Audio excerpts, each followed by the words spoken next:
नमो नमः।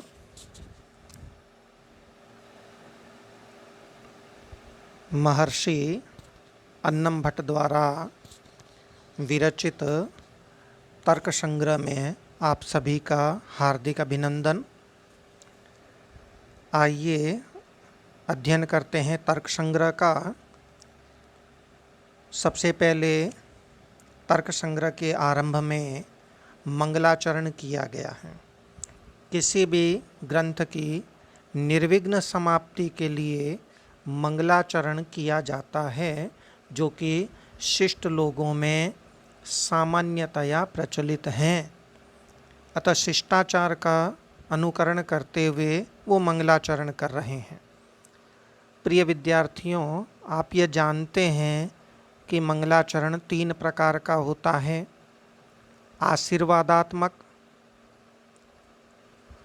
दूसरा वस्तु निर्देशात्मक और तीसरा नमस्कारात्मक।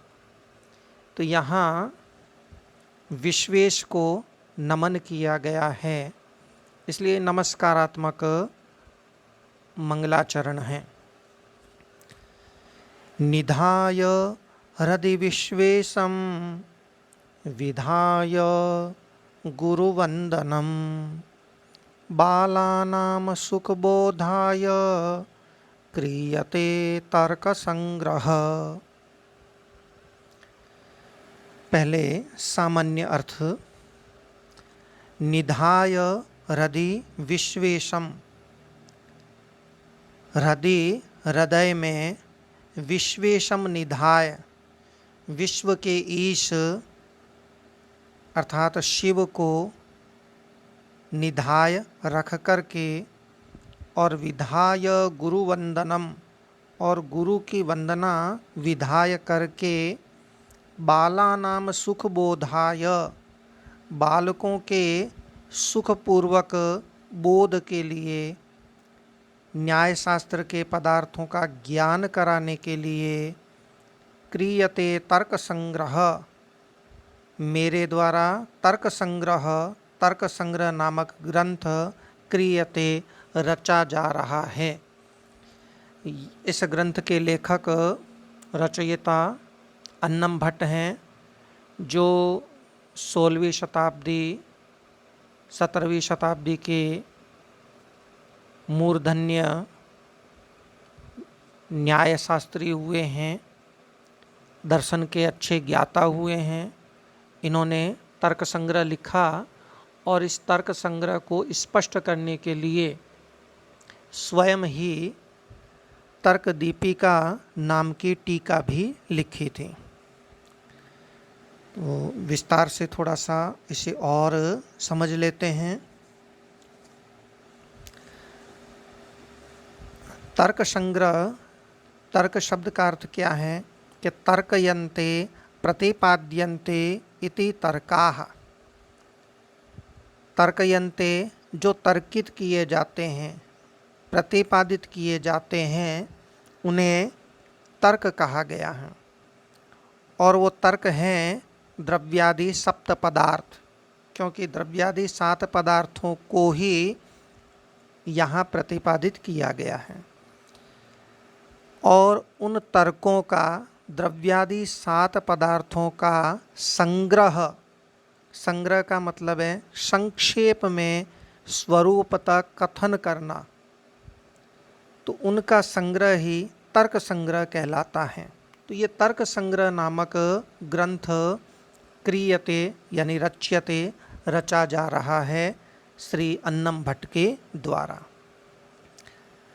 अब प्रश्न उठता है कि उनके द्वारा यह तर्क संग्रह क्यों रचा जा रहा है, किस प्रयोजन के लिए रचा जा रहा है। तो कहते हैं सुख बोधाय, सुखेन बोधाय, सुखपूर्वक अनायास ही, बोधाय बोध करने के लिए, बोध कराने के लिए, पदार्थों का ज्ञान कराने के लिए। यहाँ प्रश्न उठता है कि जब बहुत से तर्क से संबंधित ग्रंथ विद्यमान हैं, तो यह नया ग्रंथ किस लिए रचा जा रहा है। तो इसका उत्तर दिया जा रहा है कि बालानाम अर्थात बालकों के लिए, क्योंकि जो ग्रंथ लिखे गए हैं तर्क संबंधी वो अत्यंत विस्तृत हैं, इसलिए बालकों को उनका बोध नहीं हो पाता है। बालक से यहाँ तात्पर्य दूध पीते बच्चे से नहीं है, स्तननधय से नहीं है। बालक से यहाँ तात्पर्य है जो ग्रहण करने में, धारण करने में और पढ़ने में पटु हो, निपुण हो। तो बालकों के सुखपूर्वक बोध के लिए यह तर्क संग्रह रचा जा रहा है। अब प्रश्न उठता है किम कृत्वा, क्या करके? तो कहते हैं निधाय, निधाय मने रख करके, हृदि विश्वेशम, विश्वेशम विश्व के ईश यानी शिव को हृदय निधाय, हृदय में रख करके, अच्छी तरह से उनका ध्यान करके, उनको स्थापित करके, और विधाय गुरु वंदनम, गुरुणाम वंदनम, गुरु वंदनम, गुरुओं का वंदन करके, विधाय का अर्थ है कृत्वा करके, वंदन यानी नमस्कार, तो गुरुओं को वंदन करके, गुरुओं को नमस्कार करके यह ग्रंथ लिखा जा रहा है। तो अस्तु, ये तो मंगलाचरण हुआ। अब आगे बढ़ते हैं, मूल में पहला सूत्र देखते हैं। मूल में लिखा हुआ है वो तर्क इत्यादि 7 पदार्थ हैं, वो कौन से हैं? द्रव्य गुण कर्म सामान्य विशेष समवाया भावः सप्त पदार्थाः। पदार्थों का विभाजन यहाँ किया गया है। सबसे पहले ये जाने कि पदार्थ किसे कहते हैं। पदस्य अर्थ इति पदार्थ, पद का अर्थ ही पदार्थ कहलाता है।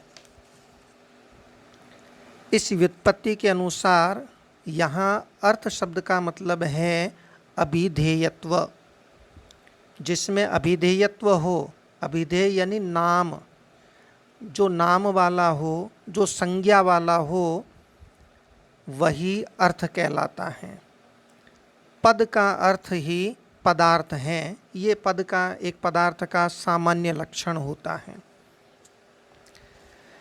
जिसे भी नाम दिया जा सकता है वही पद है, वही पद का अर्थ माना जाता है। संसार में ऐसी एक भी वस्तु नहीं पाई जाती जिसमें जिसके पद का कोई संकेत न हो, जिसके पद का कोई नाम न हो। तो पद के अर्थ का नाम ही पदार्थ है। विश्व में असंख्य पदार्थ हैं, किंतु अर्थ जो हैं वो इन 7 के सिवाय अन्य कोई भी नहीं है। जितने भी अर्थ हैं वे सब इन्हीं 7 पदार्थों के अंतर्गत हैं। वो 7 पदार्थ कौन से हैं? द्रव्य, गुण, कर्म, सामान्य, विशेष, समवाय और अभाव। यहाँ प्रश्न उठता है कि आप इतना भी कह सकते थे कि द्रव्य गुण कर्म सामान्य विशेष समवाय अभावः पदार्थाः। सप्तपद लिखने की क्या आवश्यकता थी? सप्त इस शब्द का प्रयोग करने की क्या आवश्यकता थी? जब इन 7 का उल्लेख करते तो 7 की संख्या अपने आप आ जाती है। तो सप्त पदार्थ, जो सप्त जो आपने ये पद लिखा है वो व्यर्थ है। तो इसका तर्क दीपिका में उत्तर दिया गया है।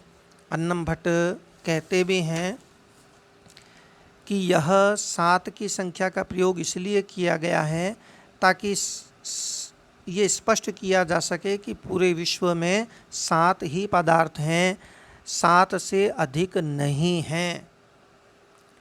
अधिक का निषेध करने के लिए ही 7 पदार्थ स्वीकार किए गए हैं। अस्तु, वो 7 पदार्थ में पहला पदार्थ द्रव्य है, तो उस द्रव्य से संबंधित सूत्र अगले चरण में देखते हैं। तब तक के लिए नमो नमः।